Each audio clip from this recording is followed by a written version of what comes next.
Well, good evening to you. I pray all is well. It's so redundant. It's so redundant. I just say it so many times, and but the reason I keep saying it is because it's really what I feel that I want God to just continue to bless and prosper you and to keep you and to provide for you each and every day. And it's my prayer that all is well as well can be. And grateful. And that's basically how I look at it right now is just to be grateful. There we go. They're all coming up now. And there we go. Hopefully I have the volume. Yep, the volume off. And just for a few moments, I know it's late in the evening and the sun has gone down, and all of us are trying to get ourselves together for to rest this evening and to prepare for tomorrow. Cecile, how are you? I just kind of popped up late. I had a few things that I really needed to get done. Cynthia, how you doing? And I just want to get on here for just a moment.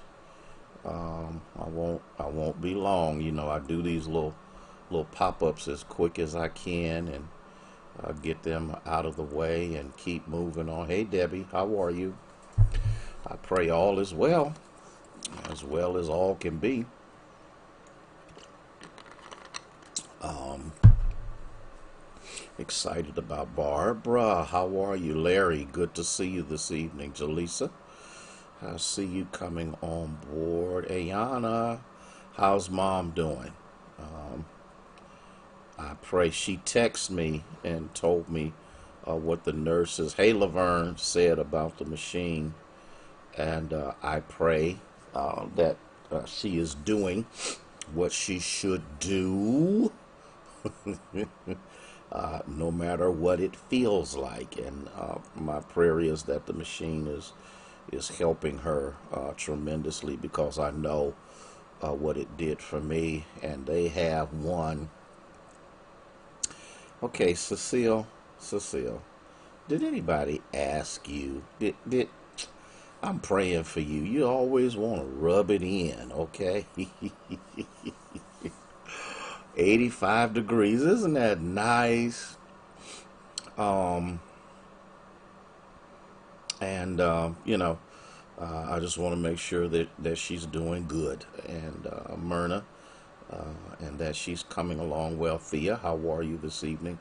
It takes quite a bit after any kind of replacement to do what you need to do on your own, but we're believing God for that. Okay. Hey Carolyn, how are you?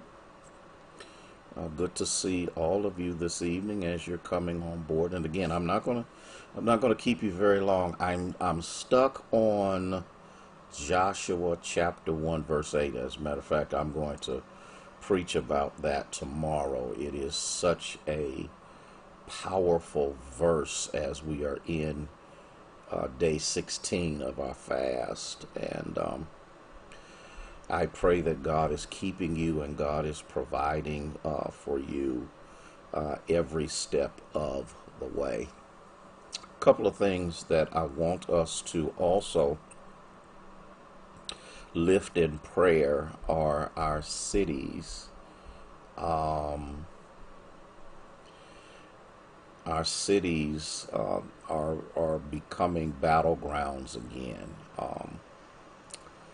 There are a lot of killings, and it's not just Youngstown. And I need people to understand this because Youngstown always gets this horrible rap for murders and killings, but it is everywhere. I don't know of a city in these United States that is not going through the same thing. It was almost as if when the pandemic hit, the bars were shut down, the clubs were shut down, the venues of alcohol and mingling were all shut down, and the crime rate dropped exponentially.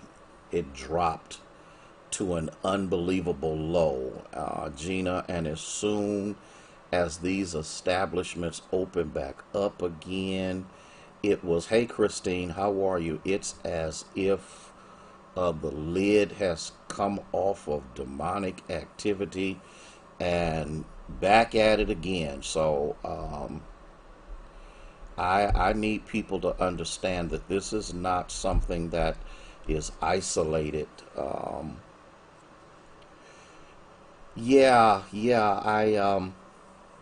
I really had not planned on preaching Joshua 1:8 because it's a message that you preach for a new pastor who is coming into the office of the pastorate, and it's not something, excuse me, that we preach outside of that. But there is such an arresting,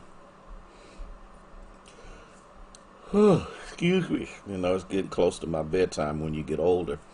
It's such an arresting passage with such a powerful guarantee that the Lord has just really seared that in my conscience. And so in your praying, I want you to pray for our cities, that the gun violence would cease, even if it means shutting the bars and everything else down. And then there's a couple other things.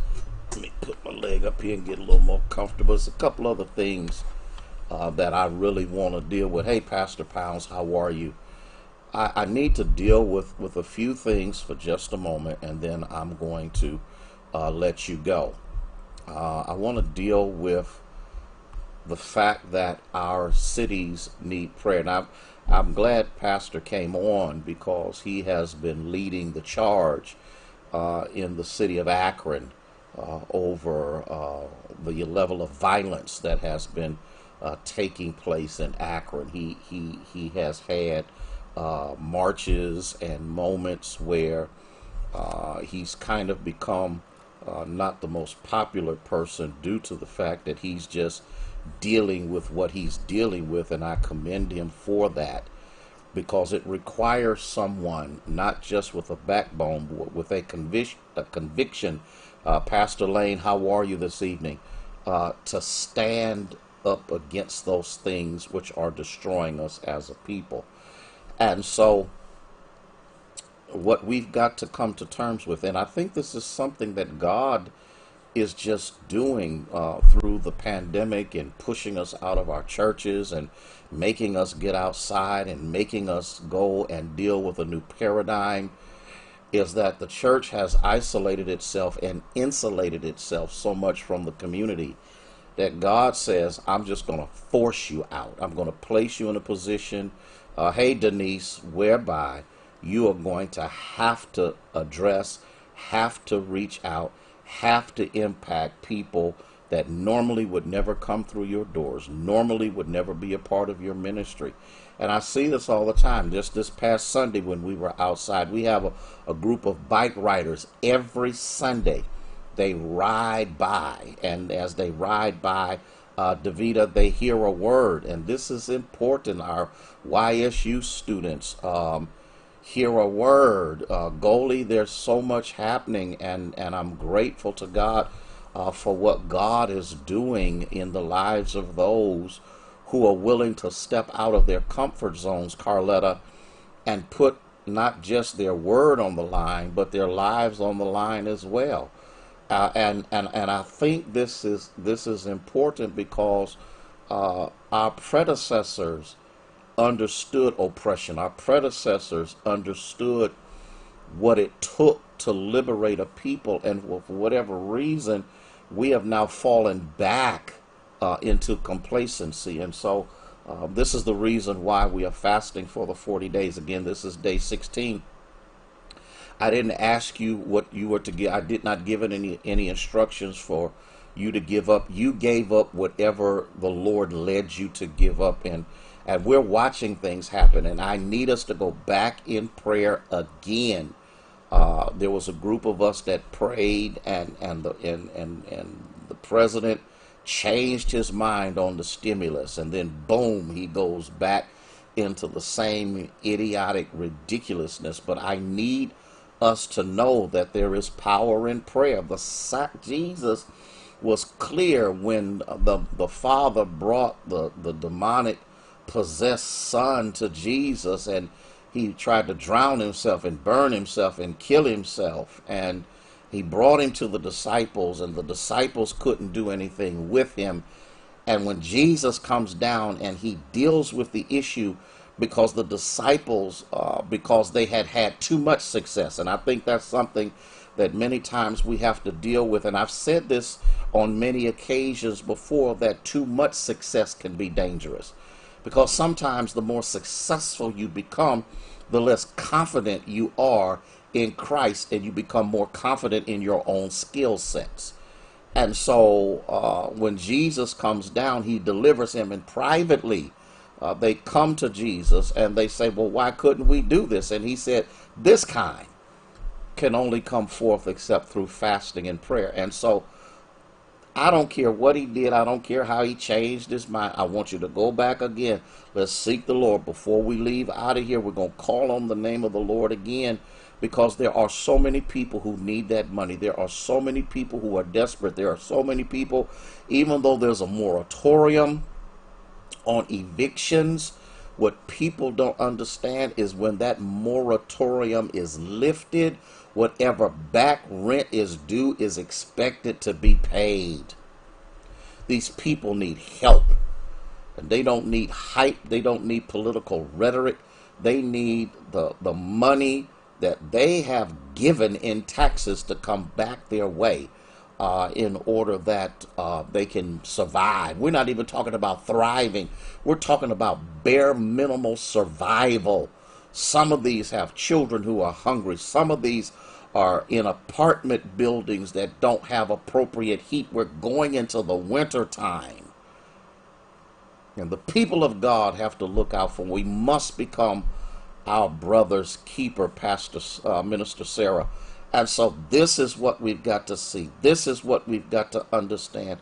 And this is what we have to seek God's face for. And that's what I'm asking.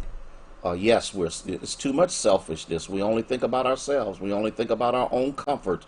We only think about our own environment. We only think about making sure that we have everything we need, in the heck with everybody else.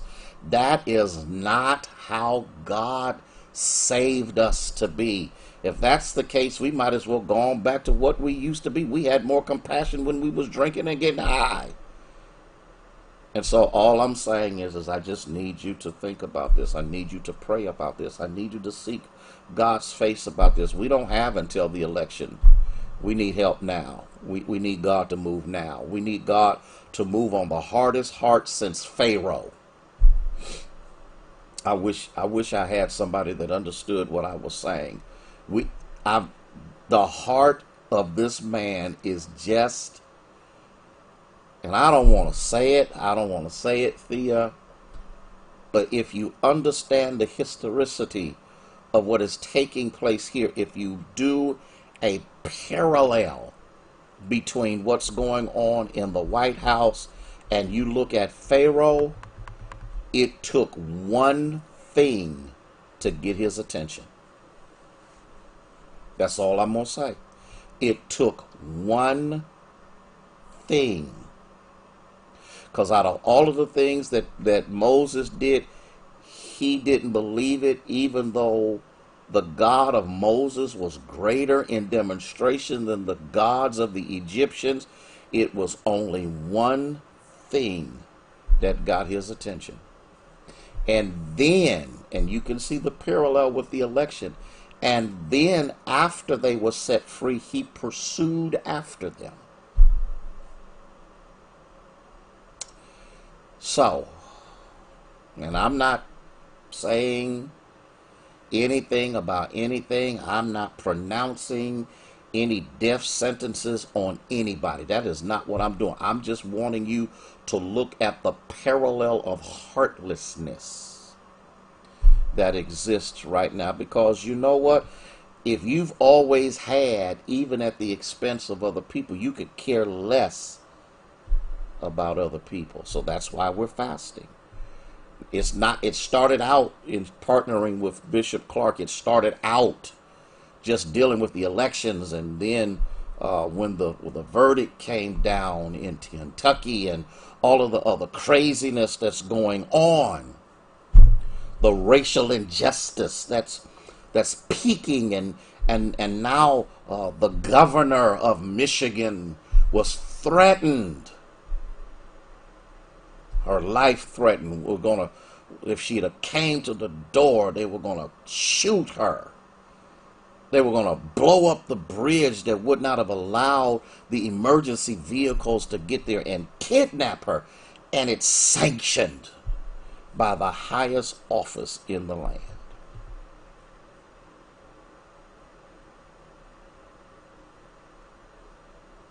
And we need God. We need God.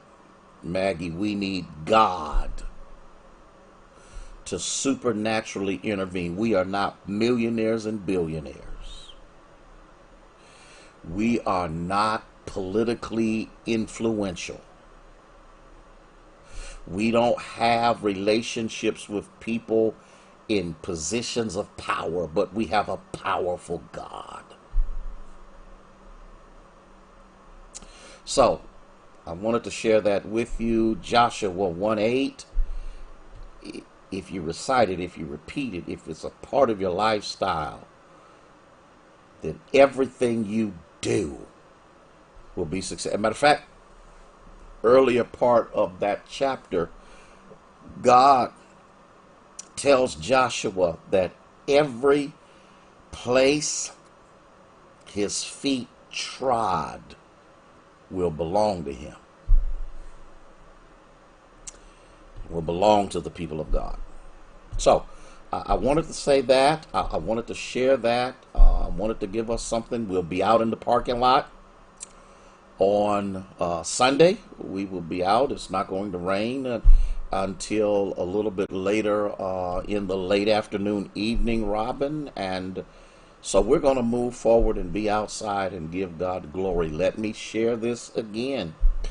The annual session of OBSC will be cyber. Everything is recorded. Everything is ready to roll. We've got our downloads in place. Everything is what it needs to be. We start out on Tuesday night. Bishop J. Lewis Felton as our conference preacher, 7 p.m. each night. We have our workshops that are taking place Wednesday, Thursday, Friday from 10 to 11:30. And then on Wednesday is our women's ministry. On Friday is our preach-a-thon. And then Friday night I will share with you what the Lord has placed in my spirit. There's some things that have come up. Good things, opportunities that have come my way, and I'll be sharing them later as they become more prevalent, because the Lord has taught me a long time ago, there are some things you just can't share everything. But here's one thing that I've learned. Favor ain't fair, but I'm going to walk in it. Well, I got to get out of here. I done kept y'all long enough. I done kept you long enough. I done talked to you enough. I done shared with you enough. But I want you to rest well. But just for a few moments. Oh, on Wednesday from 11 to 2, we have the From Farmers to Families food truck that's going to come. It's not a food truck. It's actually bringing produce to the Union Church. Approximately 1,500 food boxes are going to come to the Union Church. First come, first serve. and I need some help. I need some help. I asked some of the men in the robocall to leave a message and to share that they would be available, and I don't think anybody has done it as of yet. I do have some help, but I need as much help as I can, and I'm asking the men to assist because the boxes are heavy. I've got women saying, Pastor, let me know if you need me to do something. Let me know, let me know. No, I need men. You got to have your mask on. You got to wear gloves. We have to do social distancing, but we have an opportunity 3 weeks in a row to provide sustenance to the inner city. And God has blessed us to be able to do that. Well, I got to go. So whenever you have an opportunity, please pray that God's will be done. Please pray that order and respect be restored to the White House. Please pray that God will keep us in his care. Listen, have a blessed evening. Thank you so much for showing up. John, I see you. I know I was supposed to call you this week. I'm asking you to please forgive me. I've had so many moving pieces and parts and all of that, and I'll be sharing more of that going on, and there are certain political people who have been asking me to do things and all of that. So John, please forgive me for not getting in touch with you. I plan on it, but I got to do what I got to do to help my people, to provide for my people. So if there's any men who are available from 10 to 2 or until the food runs out, if you would be kind enough to meet me at 528 Lincoln Avenue, get the word out. The more the merrier. The more the easier we can get this done. Got all of the other people in place for the forklift. Got all of that handled. All of that's done. I just need some manpower. And I'm not a chauvinist, but these boxes are heavy. Okay? Thank you, Tom. These boxes are heavy, and we want to be a blessing.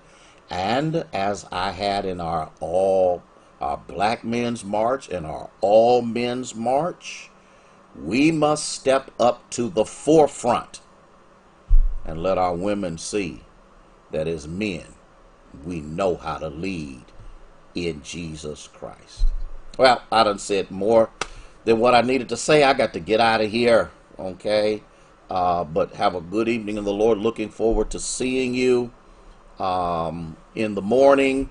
If you don't have a church home to worship with, stop by 528 Lincoln Avenue. The gated, the fenced-in lot is for our seniors. The other lot has plenty of room for everybody else, and we have a glorious time in the Lord outside. Love you. Thank you. May God bless you. Wait. Okay. One more thing. Some people blessed us financially Wednesday, and it slipped my mind. If the Lord is so moving on your heart to do so, let me tell you how you can do it. Givelify. Union Baptist Church, 528 Lincoln Avenue. PayPal, Union Baptist Church, 528 Lincoln Avenue. Cash App, $ Union 528. If you're on the website, Union's website, you can follow the instructions. If you're on Union's Facebook page, you can follow the instructions. If you would like to give via telephone, you can dial 330-746-1217. Someone will answer the phone to be able to receive your gifts. You can write the check. You can mail it to and make it out to the Union Baptist Church at 528 Lincoln Avenue, Youngstown, Ohio, 44502. Or if you're not trusting the post office, because we live in a crazy age right now, you can take it and drop it off in the mailbox, which is a secured mailbox in the old building. So I'm not trying to. I'm just trying to do what the Lord tells me to do. So if you so are led to do so, we would appreciate your support. Gotta go. Have a good night. I'm excited. It'll be a warmer day tomorrow. And I look forward to seeing you then. May God bless you and may He keep you, is our prayer.